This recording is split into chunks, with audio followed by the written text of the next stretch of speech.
The 2010 general election is Tuesday, November 2nd. If you can't get to the polls on Election Day, you can still make your vote count by voting absentee. In-person absentee voting begins September 17th at the Fairfax County Government Center. Check the county's website for dates and times.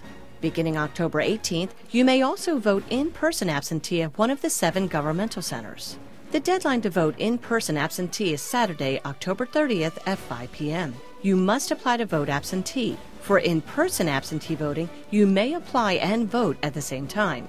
To vote absentee by mail, you can get an application via the web, by fax, by phone, by email, or at any county library or governmental center. To receive a ballot in time, your application must be received by Tuesday, October 26th at 5 p.m.